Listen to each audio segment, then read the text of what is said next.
vayamos viendo los puntos esenciales que nosotros queremos que aprendan, ¿verdad? La cuestión del derecho de autor, que es el derecho del autor sobre el derecho que tiene una persona sobre su obra, fruto de la creación de su intelecto, y ese derecho de autor tiene un doble aspecto, tanto moral como patrimonial. Desde el punto de vista patrimonial ya hemos visto, y desde el punto de vista moral es el reconocimiento a la autoría de una persona, que debe ser perpetuo, ¿verdad? Que es inalienable, es imprescriptible, no se puede ceder, y por esta característica se reconoce esa autoría con relación a determinada obra. Por eso que nosotros, como dijimos en la clase anterior, no podemos sencillamente agarrar Hamlet o agarrar Don Quijote de la Mancha o agarrar la Ilíada y la Odisea y hacer como si fuera que nosotros somos los autores, ¿verdad? Sí podemos, previo a ciertos cumplimientos legales, explotar esas obras, pero siempre reconociendo su autoría. Y es importante también mencionar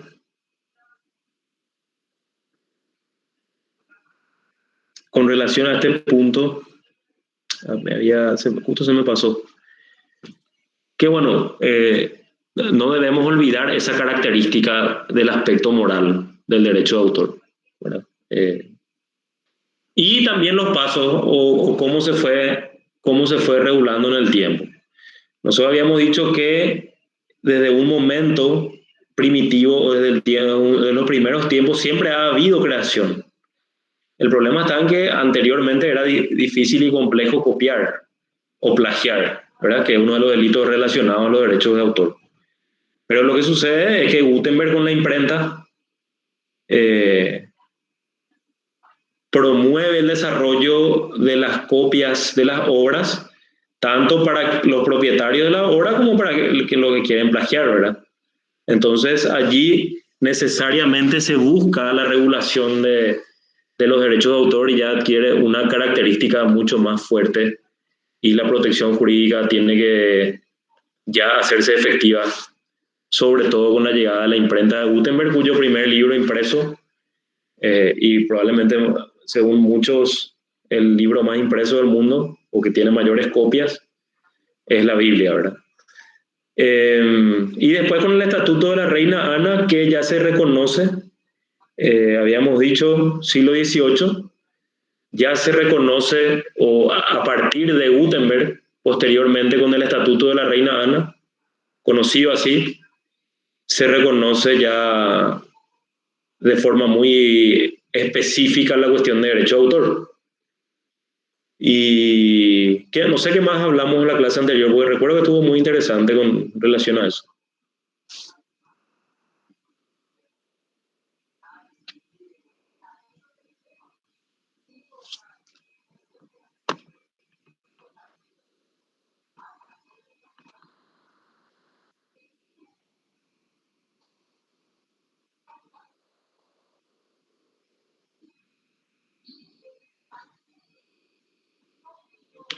Bueno, entonces vamos a ver un poco.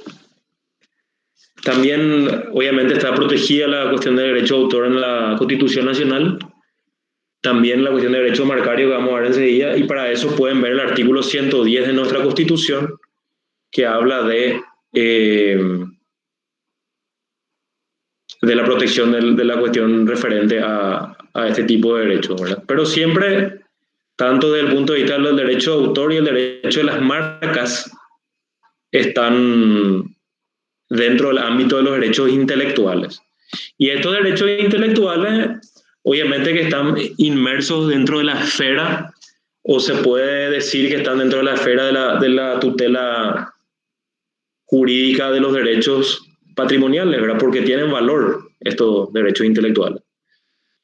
Entonces, no se olviden que tienen valor no solamente para el autor de la obra, de una obra en específico, sino también en virtud de esa autoría, el autor puede realizar actos de disposición con relación a esos puntos, ¿verdad? Por ejemplo, la cesión, les reitero, de esos derechos. Ustedes en el mundo jurídico van a ver mucho, cuando trabajen en estudio jurídico, cuando tengan su propio estudio jurídico, cuando tengan sus clientes, van a tener mucho, van a escuchar bastante la cuestión de la cesión de derechos. ¿Por qué? Porque los derechos persisten en el tiempo y es muy difícil que yo tenga, por ejemplo, acá 100 millones de guaraníes.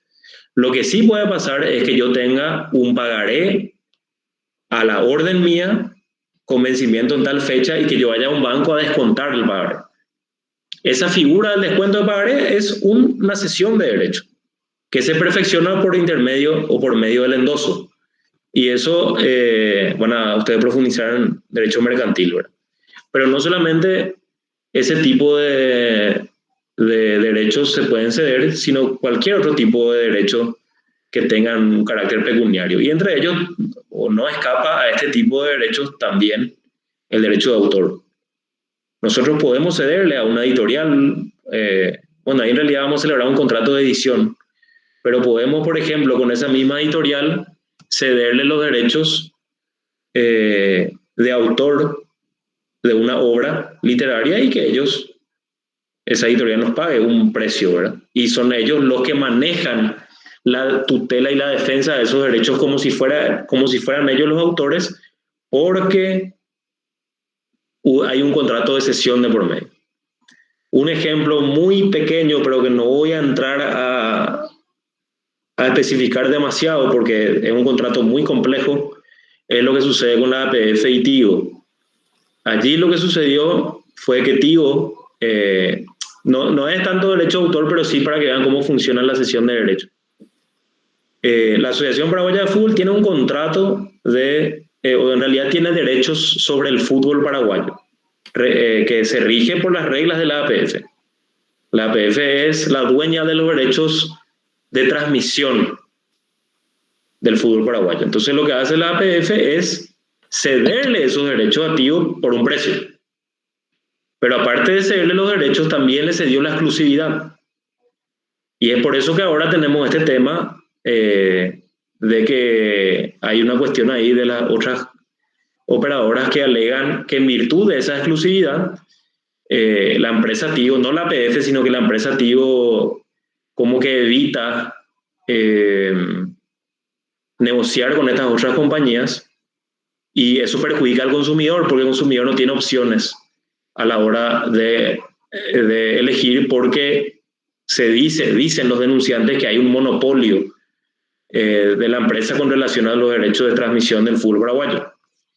Entonces lo que ellos dicen es la APF cede los derechos a TIO, entre esos derechos está la exclusividad, pero eso también le obliga a TIO a negociar. De por ahí pueden llegar a un acuerdo o no, pero necesariamente tiene que sentarse a negociar con los otros oferentes del mercado, porque si no el mercado se cierra y el que sufre las consecuencias es el consumidor final, porque tiene que tener TIO o no ve fútbol, ¿verdad? Entonces, esa es la posición de los denunciantes y aparte está obviamente la posición de la APF y de TIO con relación a ese contrato que estamos hablando, de solamente la denuncia tiene 84 páginas, ¿verdad? Imagínense no la denuncia, el dictamen de la asesoría jurídica de la Comisión Nacional de la Competencia. Imagínense lo que ha de ser el contrato madre, ¿verdad? Entre TIO y la APF. Pero ahí ustedes pueden ver cómo hay una cesión de derechos. Entonces también los derechos de autor se pueden ceder, ¿verdad? Y es muy importante esta figura. También se pueden celebrar contratos de edición. Por ejemplo, ustedes abren un libro, qué sé yo, Harry Potter, de lo primero que me viene a la mente, y en español tenemos Editorial Salamandra. Entonces, probablemente la autora del libro haya llegado a un acuerdo económico con esta editorial para que esta editorial reproduzca su libro en español, o una de las tantas editoriales. Entonces, ese es un contrato de edición que deriva del derecho de autor que tiene la autora de la obra sobre su libro. Entonces, contrato de cesión de derechos, contrato de edición, contrato de de publicidad también, sin duda, y todo tipo de derechos o de contratos que derivan de del derecho de autor que hacen posible la explotación económica de esos derechos. Entonces es una figura muy importante y sobre todo que en Paraguay, como todo tarda en llegar, también ya está llegando acá. Entonces inclusive cuando ahora hay eventos, por ejemplo en locales, una de las tasas o uno de los precios que hay que contemplar es el pago a APA por la reproducción de músicas en esos eventos, ¿verdad? Porque esas músicas están registradas en la Dirección Nacional de la de la propiedad intelectual, entonces eso hace que uno no pueda sencillamente reproducir en cualquier lugar y está sometido también a ciertas reglas, ¿verdad? Pero allí todo eso que ustedes escuchan ahí, que le ven al cantante de Los Cachiporros, que creo que es el presidente o está en la comisión directiva, es fruto del derecho de autor. Toda esa cuestión, esa discusión que hay con relación a ese tema, es fruto de la cuestión del derecho de autor. Que está regulado, creo que habíamos dicho, ley 1328/98 y sucesivas, que hacen alusión a esta figura y que de hecho van a profundizarla en derechos intelectuales que van a dar también en un semestre, ¿verdad? Debido a su carácter y a su importancia, porque cualquiera de ustedes puede tener hoy en día una idea y quieren proteger esa idea y para ello existen los mecanismos, o sea, los mecanismos adecuados para proteger no esa idea, sino que esa obra, ¿verdad? Y para ello existen los procedimientos establecidos, ¿verdad? Y algunos de ustedes quizás, yo tengo compañeros de facultad que se denomina agentes de propiedad intelectual, que son abogados que se inscriben y que gestionan ese tipo de procedimientos, ¿verdad? Bueno, después ahora tenemos que hablar de marcas, que está relacionado también, digamos, al derecho de autor, ¿verdad? Y yo pregunto, ¿qué entienden ustedes cuando yo les digo o cuando decimos marcas? ¿Qué estamos hablando, verdad? Profe, y eso no puede ser. Sí, Anania. No, yo te escucho por mí. Ah, bueno. Creo que sería como la categorización de un producto de manera individual. Puede ser, muy bueno, muy bien encaminado. ¿Algo más? Profe, y eso se refiere también a las marcas que se tiene sobre el registro de los animales y eso también, ¿no? En el registro de... Sí, también. ¿Bien? Sí, Y en el sí, registro... pero hablemos de marcas, claro, no, en el registro también, pero hablemos de marcas desde el punto de vista comercial, ¿verdad? Y esas marcas de prenda, las marcas de prenda Sí. también, eso está registrado. Sí, claro, sí. ¿Y algo más que podemos decir de las marcas? Sí. No, yo creo que sí, claramente entra también lo de la marca en animales. O sea, está puesto nomás en el animal. O sea, a diferencia de una marca de una ropa, por ejemplo. O sea, que está en la ropa, ¿verdad? En este caso, en el ejemplo que dio la compañera, en un animal. O sea, yo creo que sí entra. Y esa marca... Sí, pero esa marca que tiene el animal de la ganadería, ¿verdad? O sea, de la ganadera, tiene, ¿verdad?, su propia forma, digamos. ¿Y qué pasa si yo, por ejemplo, hago... Sí, exactamente. Entonces, por ejemplo, cuando yo digo... creo que está ligado con el Ministerio de Industria y Comercio, las marcas, registrar también, las claro. marcas. Por ejemplo, una prenda, una marca de lentes, una marca de tenis, todo eso. Y creo que son 4 años, hay que ir renovando ese registro. Bueno, de marcas creo que era 10, pero 10 renovables, 10 años a partir de haciendo un adelanto. Esa protección, ¿verdad? Hay que ir renovando con el tiempo. Pero yendo a la definición de marcas, podríamos iniciar diciendo que nosotros, los seres humanos, absorbemos la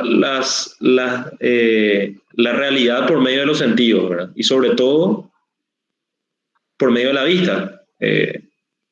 Y allí, sí, Sería el símbolo con que identificamos un producto, más o menos. también, sí. Claro, ahí nos estamos acercando a la definición, ¿verdad? ¿Y qué pasa? Los seres humanos percibimos la realidad e identificamos ciertas cosas con relación a otras por características propias e inherentes a esas cosas. Entonces nosotros sabemos que, por ejemplo, este estuche cuadradito probablemente sea Samsung de auriculares, ¿verdad? O sabemos que una bolsa de panificado de colores que nos permite ver el interior, que sea cuadrada, entendemos que tiene un pan, que tiene el famoso pan para hacer sándwich, ¿verdad? El pan de miga. O entendemos que si vemos una bolsa negra con determinadas características,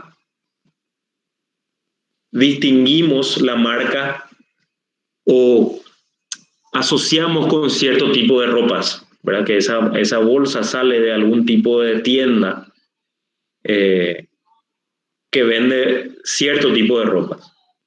Entonces la marca es esa, desde el punto de vista subjetivo, es esa distinción, individualización, esa propiedad que nos hace distinguir un producto de otro, que le da especialidad a ese producto.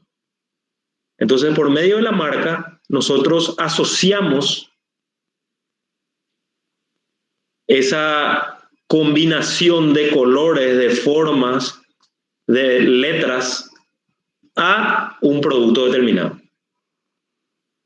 Entonces, por ejemplo, si yo le digo, usted ve una pipa, que no parece tanto pipa, sino que tiene como que va hacia arriba y parece que no es cuadrado abajo, y vemos en todos lados, y vemos en las carreras, y vemos en los partidos de fútbol, y vemos en cualquier actividad deportiva en general, asociamos con una marca mundial gigantesca que es Nike, ¿verdad? Y todo lo que conlleva consigo esa asociación: caro, calidad, prestigio a nivel mundial, dónde se fabrica. Buscamos en internet cuánto vale la marca, cuánto se depreció la marca en la pandemia. Todo eso, todo ese valor subjetivo que le damos, nace de esa individualización que se realiza de ese producto, o inclusive también de un servicio que está materializado en una forma o que está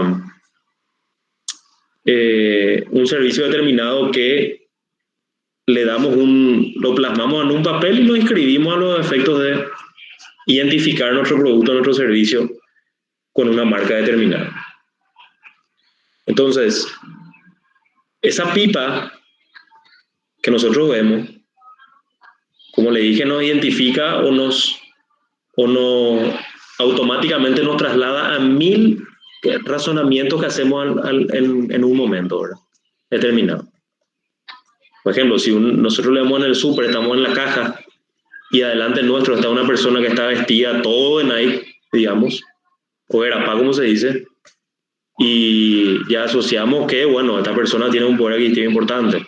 O vemos que está vestida todo de cualquier marca que ustedes piensen que tiene prestigio, entonces decimos que esa persona tiene un poder adquisitivo importante, o que tiene gusto, o que no tiene gusto, o que compra por comprar porque esa marca no es puro show. Entonces toda esa concepción que nosotros nos hacemos se da gracias a esa distinción que tienen los productos. Y es por ello que creo que está de más decir la importancia que tiene la protección de ese significado que tiene individualizar un objeto comercial con relación a otro. Entonces la marca es toda distinción, es toda característica inherente a un bien comercial que lo distingue de otro, y sobre todo de otro bien comercial que tenga la misma naturaleza. Porque obviamente quizás El mundo también es limitado, qué sé yo, en cuanto a colores y formas, y puede haber en algún momento de la creación ciertas similitudes entre marcas, pero que están vinculadas a mercados o a objetivos totalmente diferentes, entonces no se afectan entre ellas. Habría que ver hasta qué punto siempre en el caso en particular.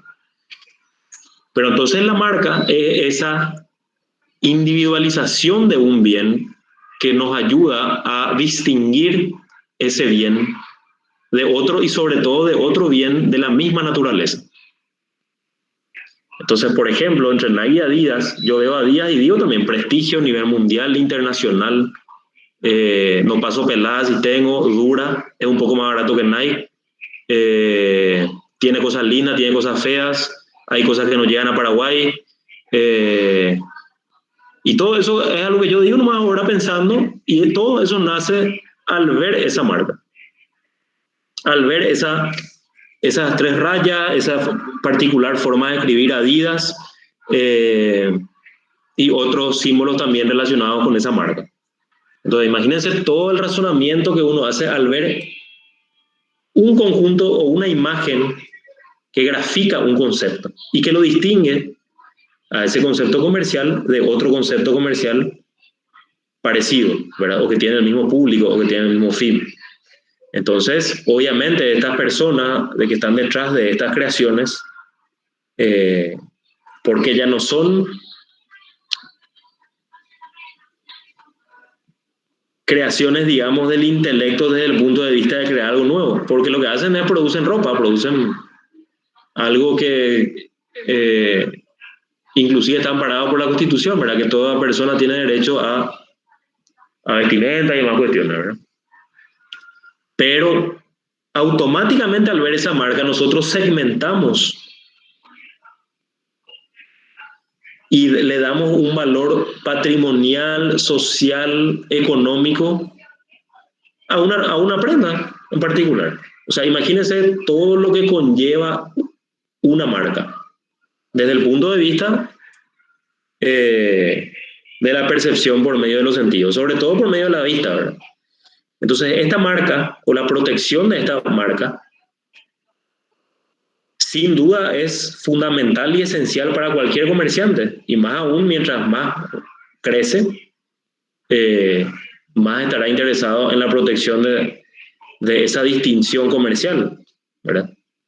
Porque lo que justamente yo quiero evitar como creador o como propietario de una marca de ropa es que otro avivado también venda ropa que no está prohibido, también venda remeras ajustadas en cuello V negras, que no está prohibido, pero que use como marca o como distinción, como distintivo, un conjunto de letras y colores muy parecidos a los que yo creé en el momento, o a lo que le contraté para crear en el momento de la explotación de mi marca.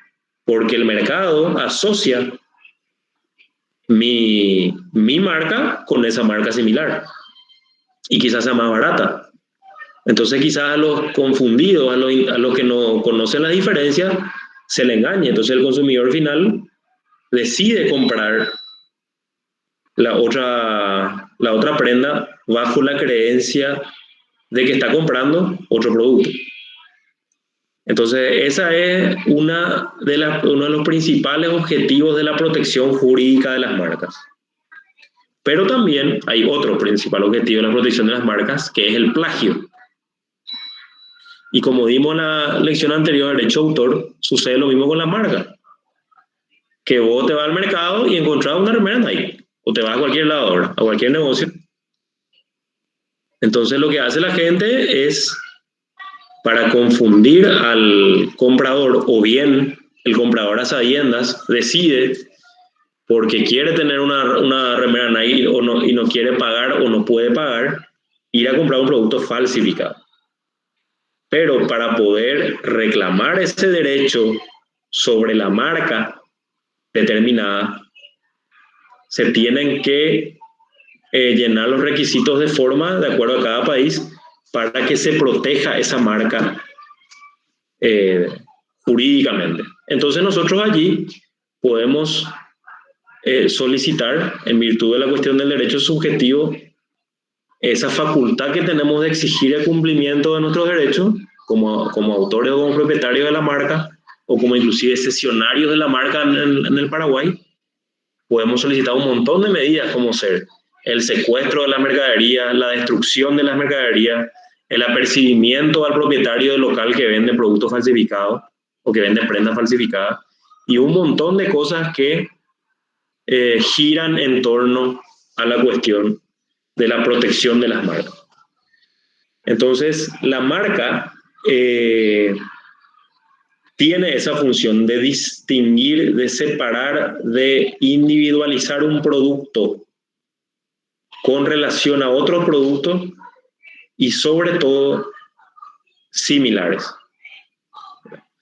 Entonces, cuando nosotros queremos registrar una marca, hay ciertos parámetros que tenemos que tener en cuenta porque tampoco somos los dueños de imágenes, figuras y colores, ¿verdad? Pero sin embargo, si nosotros creamos una figura especial, específica, con letras especiales específicas, con un color especial y específico, con una delimitación especial y específica que directamente nos conduce a cierto tipo de ropa, entonces allí sin problema podemos registrar nuestra marca, ¿verdad?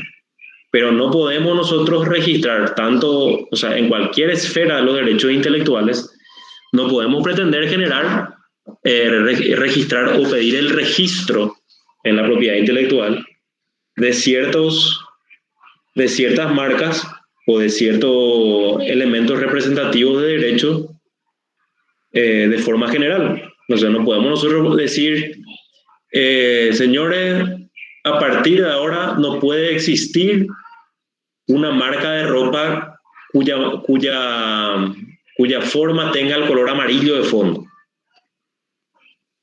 Porque el color amarillo no es un color, es universal. No. Ahora, si el color amarillo de fondo y nosotros tenemos un círculo y supongamos que hay una T en el medio y sale una pluma y enfrente dice el barquero, y eso se asocie a una marca en particular, por ejemplo, de compra y venta o de venta de joyas, por ejemplo. Entonces allí hay una especialidad y hay una distinción. Ya no es solamente el color amarillo, ya no es solamente una línea general, ya no es solamente una letra, ya no es solamente una expresión, sino que es un conjunto que distingue un bien comercial de otro en el mercado, y que el consumidor, a través de esa absorción, a través de esa operación intelectual, distingue ese producto gracias a esa marca. Imagínense, en todo lo que ustedes ven, en cualquier producto que ahora mismo ustedes tengan a mano, pueden encontrar la cuestión de la protección de los derechos marcarios, ¿verdad? Entonces, es un tema interesante y que también en su momento ustedes, como les digo, van a aprovechar o van a estudiarlo en profundidad. Vamos a ver si llega a conectar al doctor. Bueno, entonces si alguien tiene una pregunta con relación a estas expresiones de las marcas.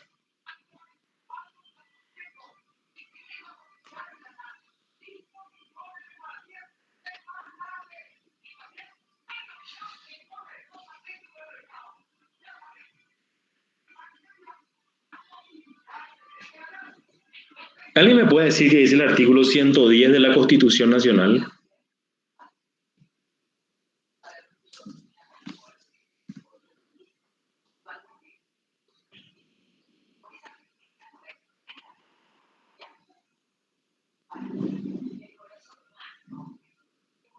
Todo autor, inventor, productor o comerciante gozará de la propiedad exclusiva de su obra, invención, marca o nombre comercial contra el regla de la ley.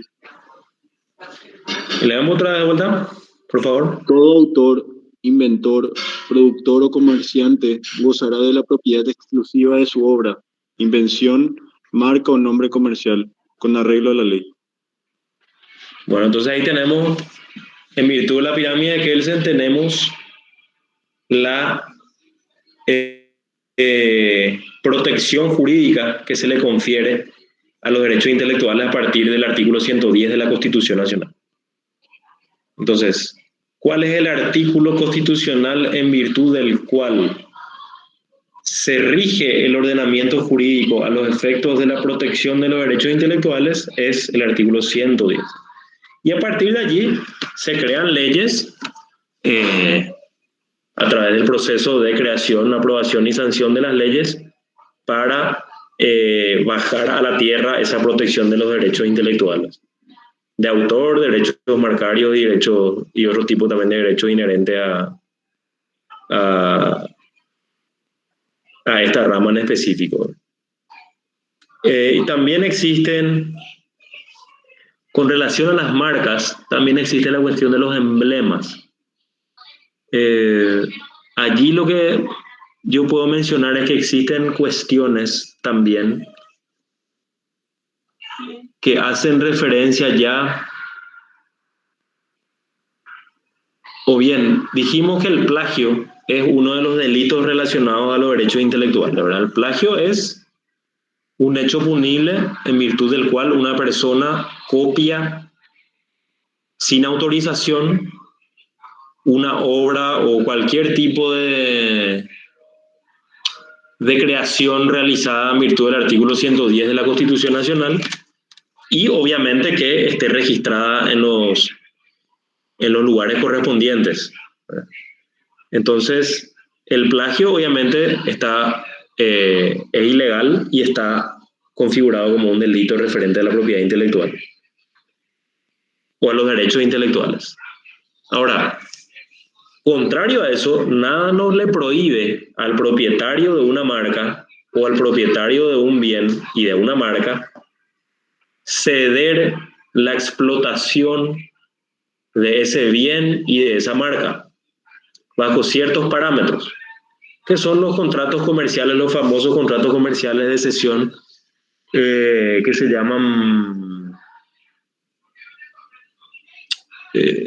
¿cómo se llamaba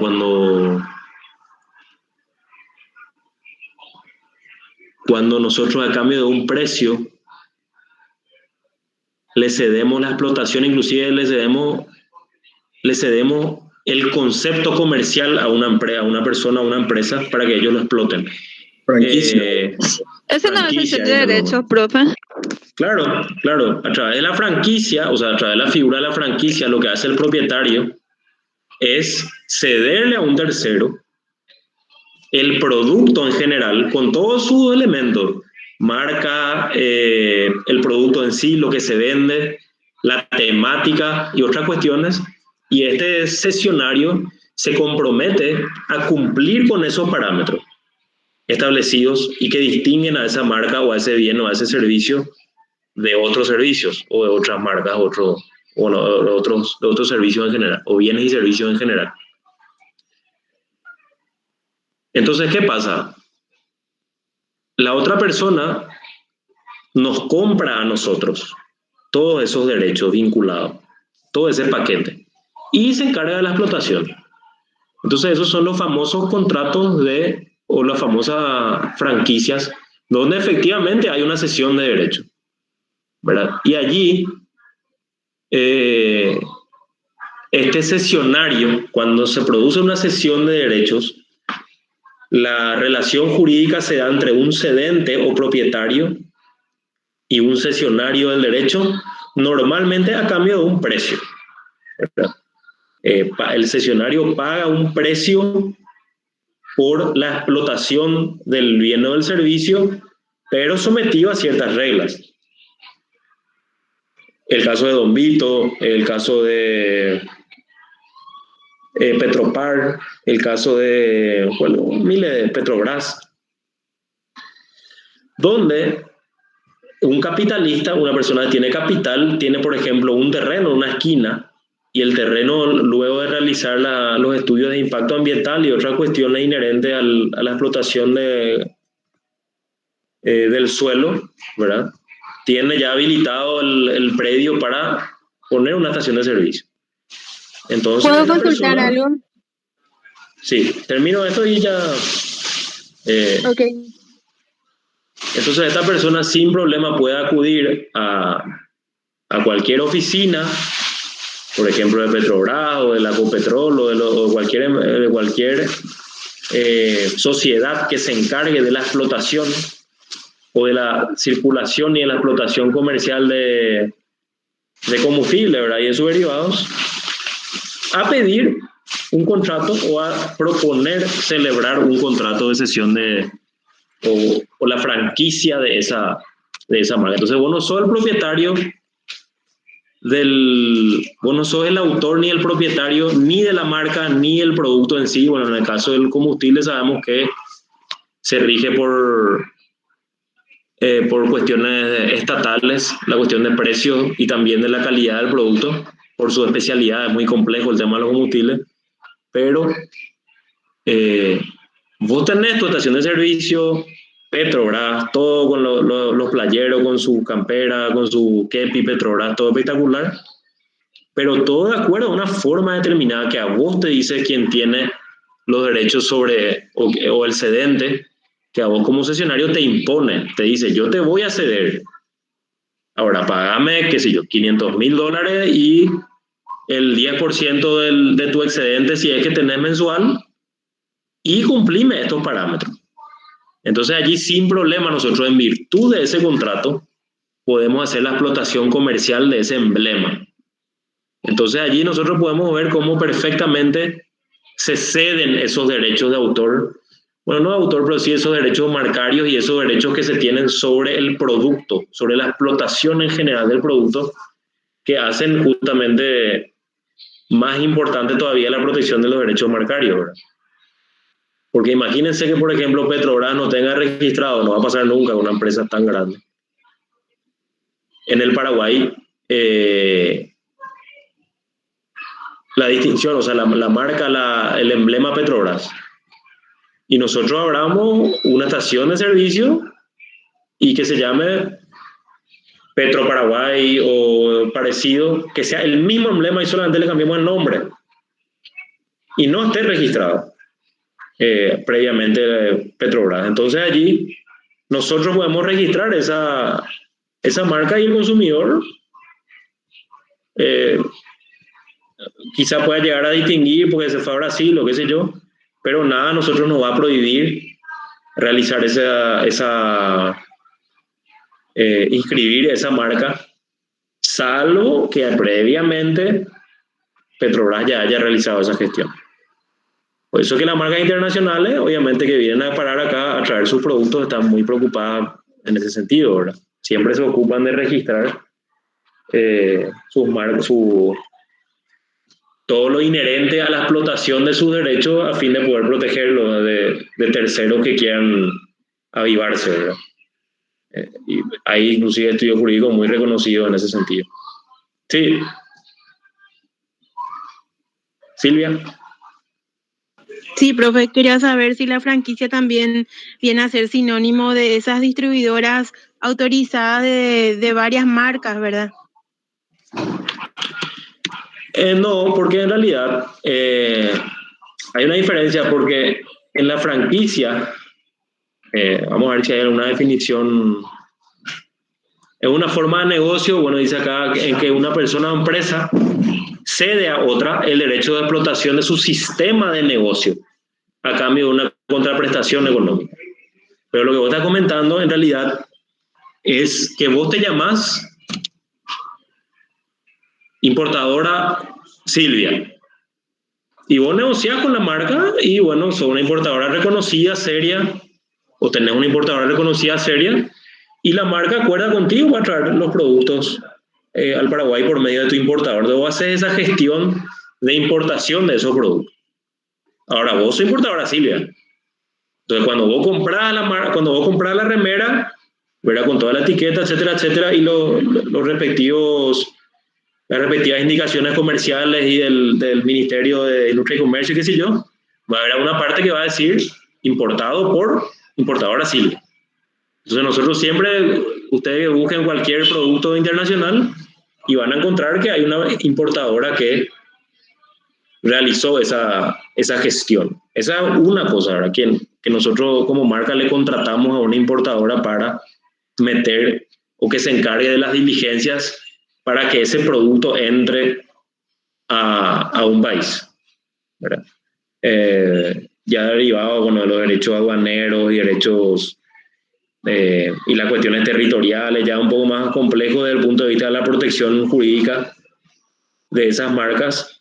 Pero otra cosa es la explotación comercial, que bueno, puede estar vinculado, seguramente habrá importadoras que ya al mismo tiempo tienen tienda de ropa y eso, entonces ya hacen las dos cosas al mismo tiempo, ¿verdad? Pero en la franquicia lo que se hace es justamente ceder los derechos o ceder la idea completa, el negocio en concreto, por un precio y con las condiciones establecidas por el cedente. ¿Por qué? Porque obviamente el cedente es el primer interesado en que no venga una persona que nos ofrece una suma de dinero importante y que después al final sean poco serios sus funcionarios, sus empleados. Abran solamente 4 horas al día, abran solamente 3 veces por semana, no cuiden los productos, no cumplan con las políticas de garantía durante un plazo determinado, se pierdan las cosas y un montón de cosas que perjudican a la imagen. Entonces, obviamente que dentro de ese contrato de cesión habrá muchas condiciones impuestas porque vos prácticamente estás alquilando una idea ya exitosa, por algo querés comprar la idea. Entonces, vi, por ejemplo, ¿verdad? La famosa cadena Vi, ellos, de tanto éxito que están teniendo, ya prácticamente vos tenés un terreno y vos le contactás a ellos te traen y te ponen todo. Bueno, en ese caso es diferente ya porque, bueno, hay 2 tipos allí de contrato. Un contrato un contrato trata o tiene por objeto que la franquicia, la explotación comercial, ¿verdad? Y otro contrato tiene por objeto que vos directamente das el inmueble, ¿verdad? Y cobras una parte de la utilidad durante un periodo de tiempo determinado. Y eso es, o sea, es un ejemplo de la fuerza que tiene justamente el concepto BIS. Entonces, por ejemplo, Alejandro puede tener un terreno, yo tengo una plata y le llamo a la gente de BIS y yo le digo a la gente de BIS, mira, yo tengo un terreno o un amigo tiene un terreno, él pide cobrar tanto mensual por ese terreno, es un alquiler también, y yo tengo tanta suma de dinero para yo hacer la explotación comercial a través de una franquicia. Entonces ahí se hace un triple objeto. Alejandro le alquila su inmueble o me alquila a mí su inmueble y yo le pago a BIS para explotar el concepto comercial de la marca BIS. Entonces ahí se configura varias figuras jurídicas, todas ellas derivadas de estos derechos que estamos hablando. Ok, profe, gracias. Bueno. ¿Otra consulta o comentario?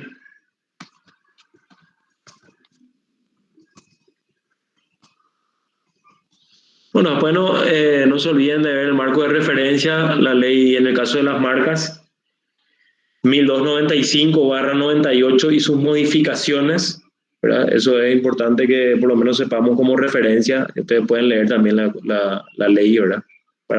También para enterarse un poco de todo lo que conlleva esa protección de las marcas y también en general de los derechos intelectuales, ¿verdad? 1295 dijo, ¿verdad, profe? Sí, está en el programa justamente, ley 1295/98 y sus modificaciones. Porque siempre hay una ley, pero varias veces ya dijimos que el derecho evoluciona conforme evoluciona también la sociedad y cada vez hay más tecnología y la globalización cada vez es más agresiva, entonces necesariamente tiene el derecho que acomodarse, ¿verdad? Y ir modificándose en el tiempo. Y un ejemplo de ello es justamente la cátedra de Derecho Informático, que anteriormente obviamente no existía, pero ya yo ya tuve la oportunidad de tener en la facultad, donde analizamos la ley, por ejemplo, entre otras, la ley que crea el expediente electrónico y la firma digital, ¿verdad? Que en su momento a la ley en 2010 y tenían ciertas fallas, y por eso siempre hablamos de ley tal y su modificación, y se fue mejorando en el transcurso del tiempo, ¿verdad? Ustedes saben que hoy una firma digital que reúne las características establecidas en la ley tiene la misma fuerza que una firma hológrafa, es decir, una firma a mano. A través de un sistema en virtud del cual una persona realiza o básicamente inscribe en un registro digital una serie de algoritmos propios o los asocia a su propia firma, ¿verdad? Entonces lo que se hace es que, por ejemplo, voy a decir un ejemplo bien burdo, por ejemplo, Silvio crea su firma digital y su firma digital tiene unas características propias que se inscriben y se mantienen en una base de datos que está regulada o que está protegida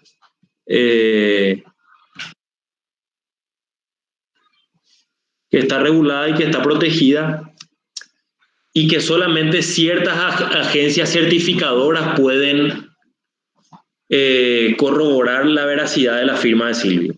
Entonces Silvio envía una nota con su firma digital y esa nota es recibida por mí, que yo también ya estoy sujeto a los términos de la ley de la firma digital, y en el medio de lo que Silvio está haciendo en su nota, donde plasma su firma digital, ya esa agencia certificadora, gracias a la clave que Silvio tiene, dice sí, es correcto, es la firma, o Silvio firmó este documento.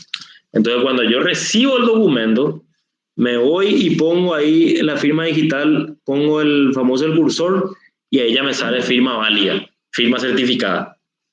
Porque la agencia certificadora encargada de decir o encargada de verificar que el sistema diga ok con relación a la contraseña que puso Silvio y con relación al registro que puso Silvio en el sistema, esa empresa, digamos, valida la cuestión de la firma digital. Y todo ese quilombo, por así decirlo, nosotros tuvimos que verlo, o fuimos los conejillos de India, porque justito allá por el 2010-2011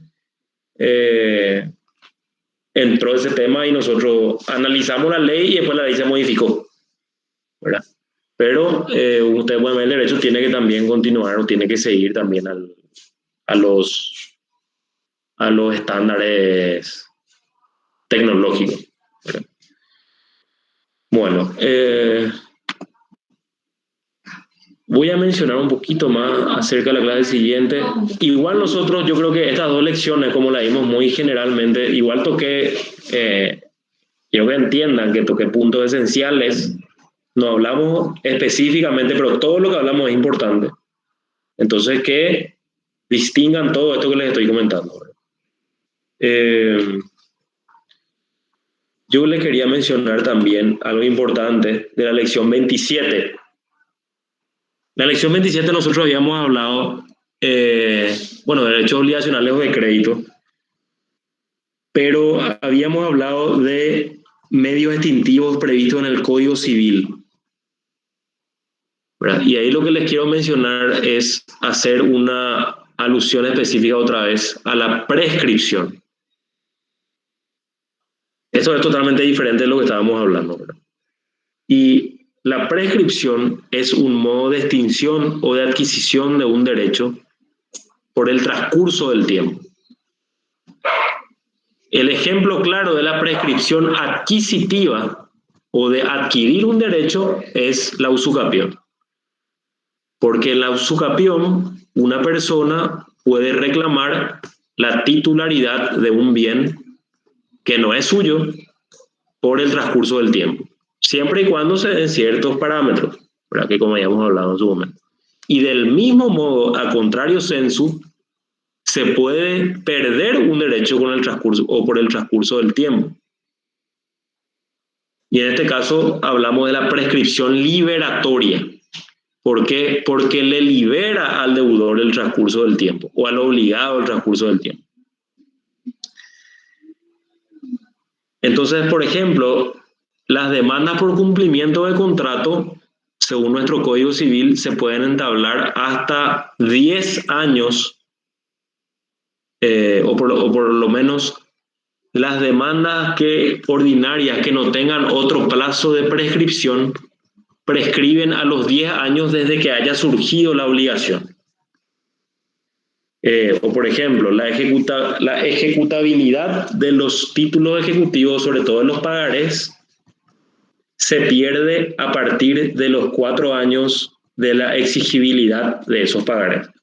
Entonces, ese es un ejemplo de la prescripción extintiva. Entonces, repito, la prescripción es una figura jurídica clave en el mundo del derecho, en virtud de la cual se puede adquirir un derecho por el transcurso del tiempo, en cuyo caso se denomina prescripción adquisitiva, o perder un derecho por el transcurso del tiempo, en cuyo caso se denomina prescripción liberatoria, porque libera al deudor. En el otro caso, nos genera un derecho, en el caso de la prescripción adquisitiva, pero en el caso de la prescripción liberatoria, nos libera de una obligación. No sé si tienen alguna pregunta con respecto a este punto. Sí, profe, le quiero hacer una consultita. Hace unos días estaba viendo en Twitter una imagen de un abogado que mostraba que una empresa le estaba reclamando a una empresa de, no sé cómo llamarle, tipo Nexo, le estaba llamando a un cliente para requerirle una cuenta de 31 años atrás, del 90. Y en ese caso, ¿cómo se hace en ese caso? ¿Tiene validez? ¿Cómo puede actuar la persona? Sí. Encima la deuda ya había sido cancelada. Peor, otra vez, ¿verdad? Sí. Lo que pasa es que el derecho, nosotros no podemos, en virtud de la seguridad jurídica y para evitar el caos jurídico, nosotros no podemos tener ahí un derecho en condición suspensiva o la posibilidad de reclamar un derecho durante toda nuestra vida. Porque el mundo va avanzando, las situaciones, las condiciones se modifican, se extinguen, se crean otras nuevas, las características de los negocios varían, y en general lo que se busca con la prescripción es justamente evitar esa posibilidad de que se vayan acumulando denuncias no, pero sí demandas con 1.500 millones de días posteriores, ¿verdad? Entonces en el artículo, si mal no estoy y me ayudan, 703 del Código Civil, ahí figura una lista de todos los tipos de actos que prescriben con el transcurso del tiempo. Y ahí dice, por ejemplo, prescriben a los 3 años estos tipos de reclamos. Prescriben a los 2 años estos tipos de reclamos. Prescriben a los 5 años a los 10 años estos tipos de reclamos. Ahora, también hay figuras que no prescriben en virtud del orden público y la moral y la buena costumbre. Por ejemplo, los crímenes de lesa humanidad no prescriben. Por lógica, si yo me entero a los 60 años,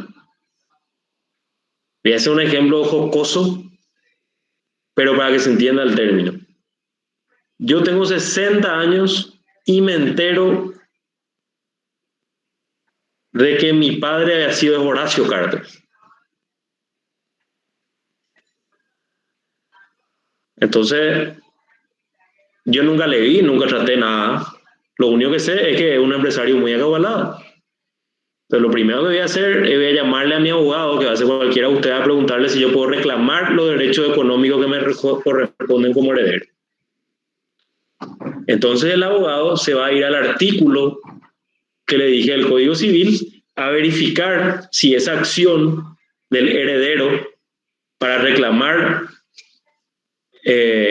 sus derechos hereditarios prescribe o no, ¿verdad? O a los cuántos años prescribe. Entonces ahí ustedes pueden ver cómo funciona la cuestión de la prescripción. En este caso, vamos a buscar en el Código Civil para que vean cómo... ¿Por qué será así? Parece que es más rápido mi celular.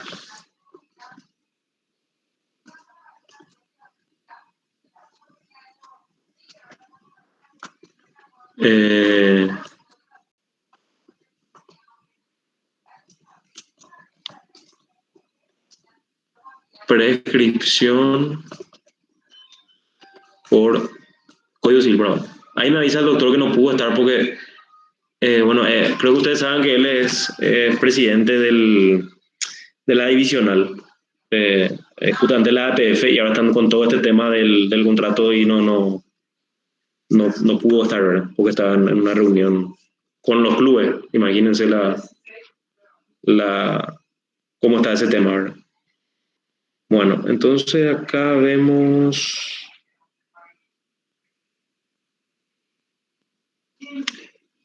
plazos de prescripción. Atiendan por qué les estoy hablando de esto, ¿verdad? Me imagino que ya están haciendo la relación.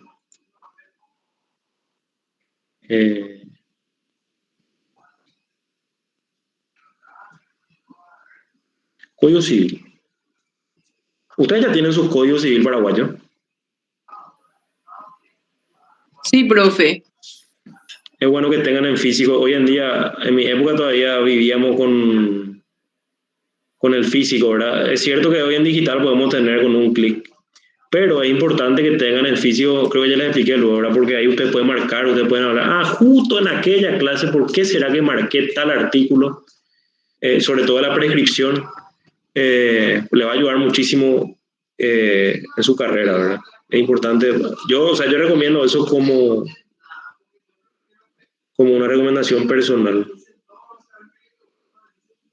que en su momento nos recomendó justamente un profesor también, ¿verdad?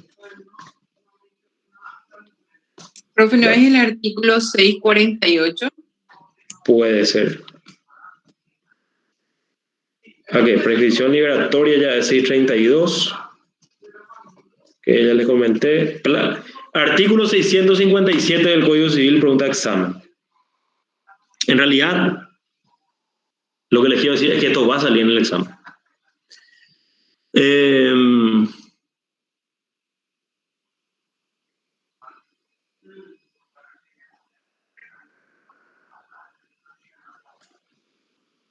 Allí ustedes pueden ver que dice de los plazos para la prescripción. Artículo 657, la prescripción extintiva, o liberatoria, es decir, extingue el derecho, se produce por la inacción del titular del derecho durante el tiempo establecido por la ley. Por eso yo le digo que ustedes no pueden ser nomás titulares del derecho toda la vida, y a los 80 años, como ustedes estaban peleados con esa persona, dicen, ahora le voy a meter la estocada para que sufra, ¿verdad? O no pueden tener ahí un pagaré guardado y decidir un día ejecutarlo, sino que todos los plazos o el derecho justamente prevé esa regulación en el tiempo del ejercicio de los derechos. Ahí dice el artículo 658, no prescriben la acción de impugnación de los actos nulos. ¿Qué significa eso? Eso significa que si hay un acto jurídico determinado que adolece de nulidad, es decir, que a los términos jurídicos no existe, se hizo mal, se configuró mal, no contiene todos los elementos para ser considerado acto jurídico, nosotros podemos impugnarlo sin importar el tiempo. Por ejemplo, un contrato de compraventa de un inmueble celebrado con un menor de edad, con un incapaz. Ese es un acto nulo. O un contrato suscripto entre dos menores de edad. ¿Por qué? Porque ustedes van a ver en contratos que, o también vimos nosotros en los actos jurídicos que una de las características de los actos jurídicos es la capacidad de hecho. Y dentro de la capacidad de hecho, o se presume la capacidad de hecho a toda persona mayor de edad, en este caso mayor de 18 años de edad, que no se haya afectada por ninguna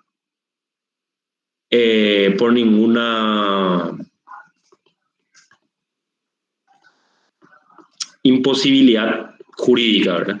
Como puede ser una inhabilitación, como puede ser una interdicción, como puede ser que esté declarado en quiebra, como habíamos hablado también en la clase anterior. Entonces, un contrato firmado entre dos menores de edad no existe. No es luego que se firmó el contrato y eran menores de edad y podemos anular. Ese contrato, a los efectos jurídicos, no existe.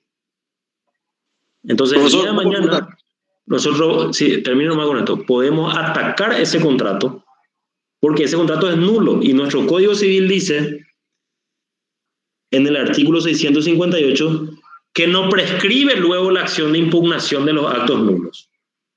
Entonces ahí nos da una lista, cuando ustedes puedan ver, de ciertos actos que no prescriben, cuya acción no prescribe, ¿verdad? Otros actos, por ejemplo, prescriben a los 10 años. Por ejemplo, la acción de colación de herencia, que significa, se hizo, bueno, no voy a entrar ahí porque vamos a entrar en sucesorio después, a analizar eso, ¿verdad? Ahí dice, todas las acciones personales que no tengan fijado otro plazo por la ley prescriben a los 10 años, que es lo que yo les había comentado. Si no está acá en esta lista, lo que ustedes quieren realizar, prescribe a los 10 años, o la acción que quieren realizar. Y el famoso pagaré dice en el artículo 661, inciso C, dice, prescribe por 4 años las acciones provenientes de cualquier instrumento endosable o al portador, salvo disposiciones de leyes especiales. El plazo comienza a correr en los títulos a la vista desde la fecha de su emisión y en aquellos a plazo desde su vencimiento, es decir, de cuando nace la obligación. Después tenemos otro ejemplo, ya voy con Oscar, creo que quería comentar algo. Podemos ver que, por ejemplo, prescribe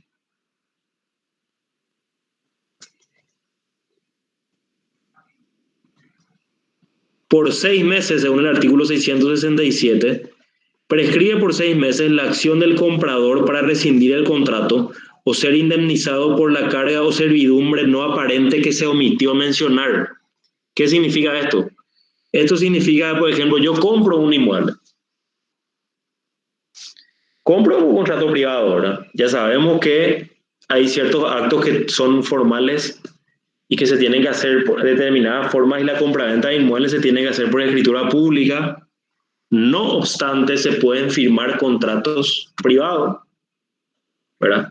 Que equivaldrán o que valdrán como obligación de hacer igual la escritura pública.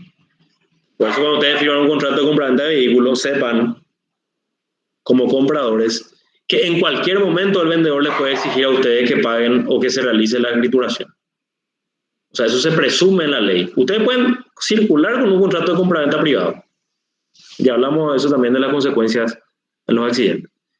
Pero si el vendedor les exige a un juez, y le dice a un juez, señor juez, nosotros yo firmé un contrato acá y no aparece el comprador, el señor juez le va a obligar a ustedes a firmar la escritura. O si no, le va a declarar en rebeldía, va a firmar por ustedes y después ya le va a llegar nomás la notificación que tienen que pagar tanto por los gastos escriturarios, ¿verdad?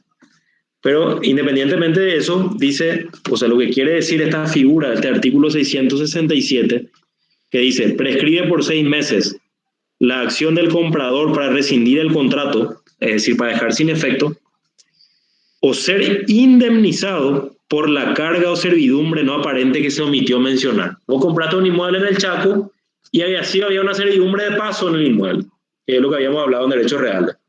Hay un camino que se hizo que se constituye, en el cual se constituye una servidumbre de paso que está inscrita en el registro público. y vos no sabías. Vos compraste el inmueble, firmaste el contrato y te enteraste a las 6 semanas de que había allí un camino que vos no puedes tocar porque eso ya está inscrito, esa servidumbre de paso. Pero ojo, tenés hasta 6 meses para reclamar la rescisión del contrato o que te pague el vendedor de una suma de dinero por esa servidumbre que él escondió. Porque pasan los 6 meses y fuiste. Así opera la prescripción. Entonces, si tu fecha de contrato tiene 6 de marzo del 2021, tenés abril, mayo, junio, julio, agosto, septiembre. Hasta el 6 de septiembre del 2021, hermano, podés reclamarle a tu vendedor que hay una servidumbre de paso en el inmueble. Si pasan los 6 meses, ponele que vos demandas. Tranquilamente el abogado del vendedor te va a meter una excepción de prescripción y va a decir, no, señor juez, ya prescribió la acción porque la acción, en particular para este caso, para el reclamo de este derecho, prescribe a los 6 meses. ¿Sí? Ahí, ahora sí te escucho, Oscar. Hola, ¿qué tal, profesor? Buenas noches.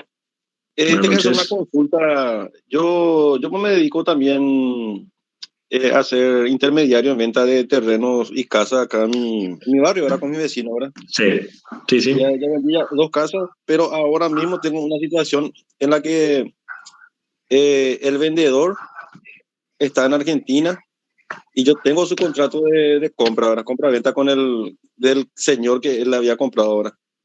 Y este señor que está en Sí. Argentina, el comprador, con su señora son los compradores, ¿verdad? Y ahora ellos son los Sí. vendedores. Y en el contrato dice que él está, creo que en su voluntad o no sé, algo así, leí el contrato. Y Sí. lo que sí está en todos sus, ¿cómo se dice? En todas sus capacidades. Sí, pero sí. él se declara ciego. Él se declara ciego, ¿verdad? Mm. Y pero Mira, en el contrato dice que él está bien, ¿verdad? Bueno, lo que sí que ahora él está en Argentina, él agarró la pandemia hace 1 año y no está pudiendo venir. Y yo ya tengo un comprador para su casa, ¿verdad? Y el vendedor me dice que su hijo va a firmar por él, ¿verdad? Pero en el contrato de compra está él y su señora, el señor que está discapacitado, que es ciego, y su señora, ¿verdad? Y él me dice, él estaba ciego. Va a firmar. desde 2015 cuando lo compró, él estaba ciego. O sea que él se declara ciego, ¿verdad? Y ya estaba luego ciego cuando firmó el contrato, al momento Sí, de en el comprar. 2015. Sí, sí. Y bueno, el Código Civil establece que son absolutamente incapaces, de hecho, las personas, los ciegos, que no saben darse a entender por escrito u otros medios. Ahora, el problema está en que los ciegos tienen su propia forma de lectura, ¿verdad? Que es el método Braille. O bien por medio de testigos que le lean todo el contrato ante un escribano público, manifiesta su conformidad él con relación a eso, impresa ahí, pone su dígito pulgar derecho y le firman 2 testigos ante el escribano. Entonces se presume que a él se le leyó todo el contrato, que él estuvo de acuerdo y que refrendan eso, su pulgar derecho, los 2 testigos y el escribano público ante el cual se hizo el acto.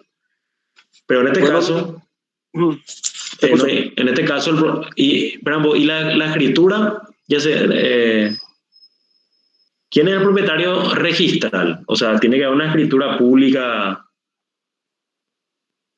Yo en solamente de la cual el contrato privado donde él compra del vecino que le vendió en el 2015.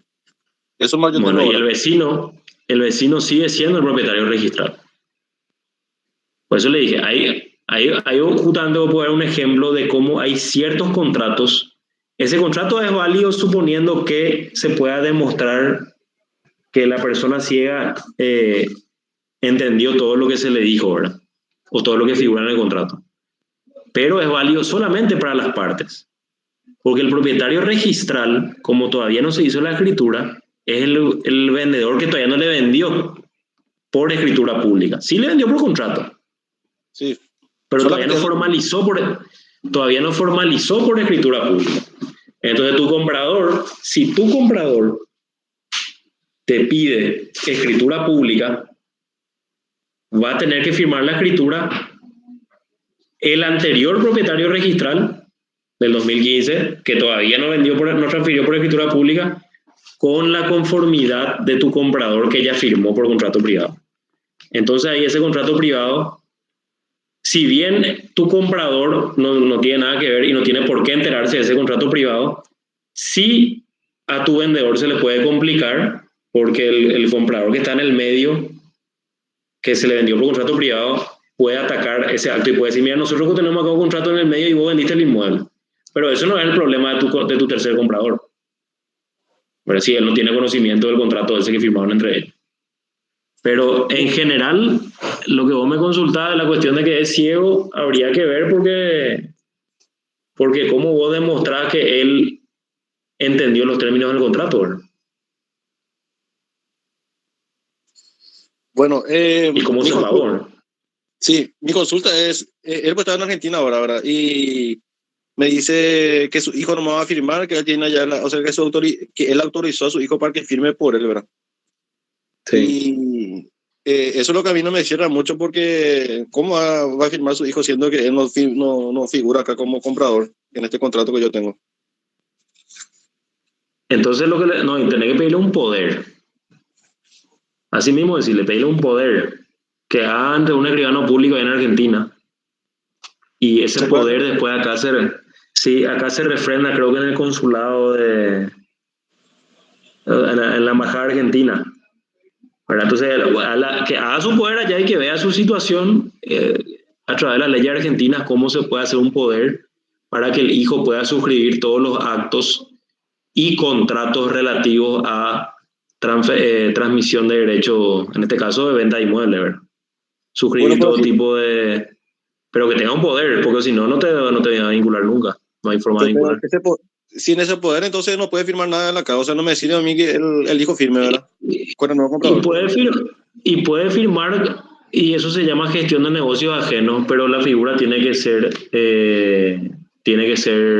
o sea, el contrato tiene que ser confirmado por el señor Orra, o si no, no vale, ¿verdad? Va a estar incompleto y encima el señor, el original comprador, puede desconocer esa gestión. Ya porque en resumen, sí.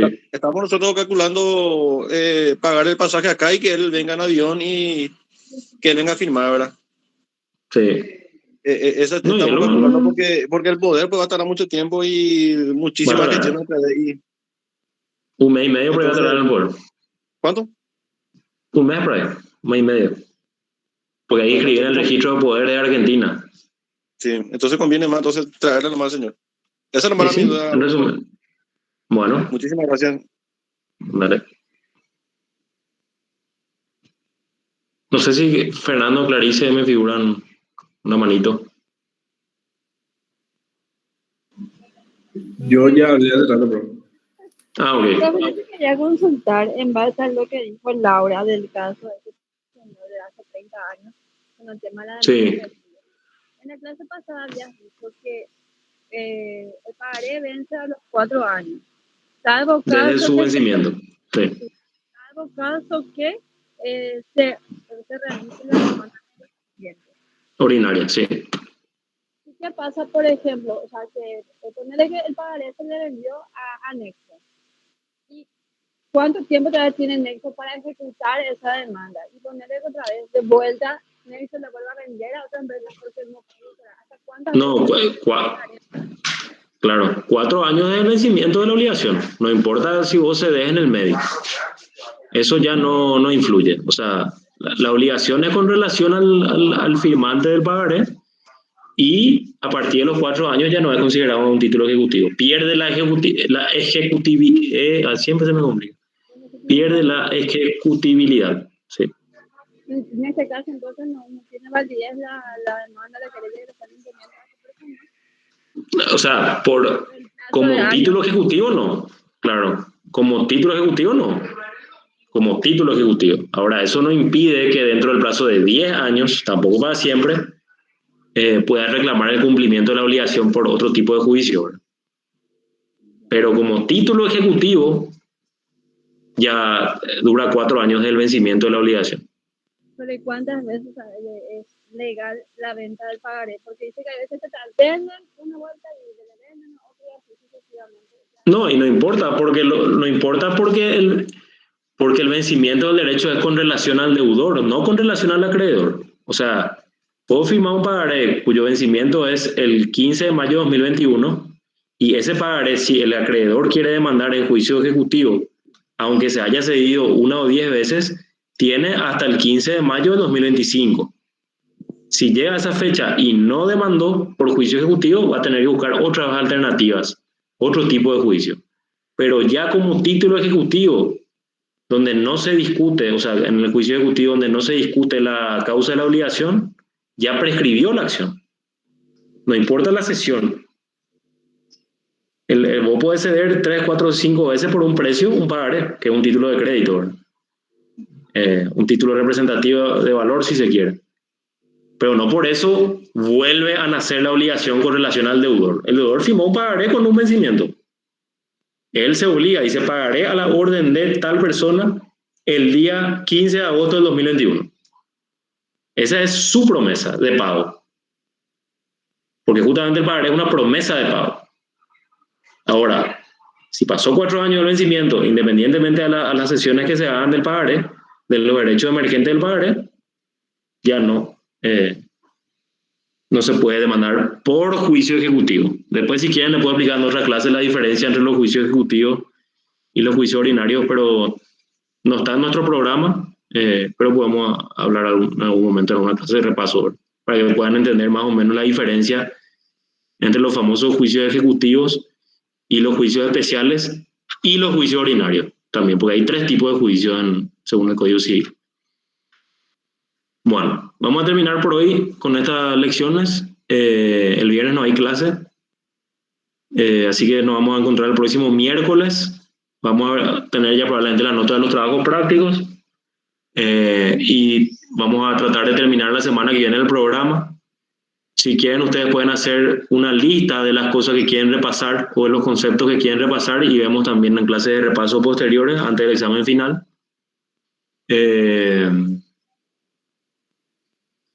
Y bueno, y feliz Día de la Madre para todas las madres. Feliz Día de la Patria. Gracias, profe. Por adelantado. Gracias, profe. Bueno, Gracias, profe. Bueno, entonces nos encontramos el próximo miércoles. Nos tenemos encontrado, profe. Hasta luego, profe. Buenas noches. Muchas gracias. Buenas noches. profesor. Chao, profe. Buenas noches. Gracias.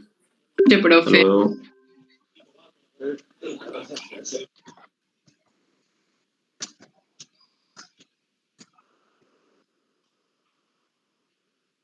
Profesor, Sí, en el transcurso de la noche, todos los grupos estarían mandándole los diferentes temas del trabajo técnico. O sea, sí. tienen hasta las 23:59. Ok, perfecto.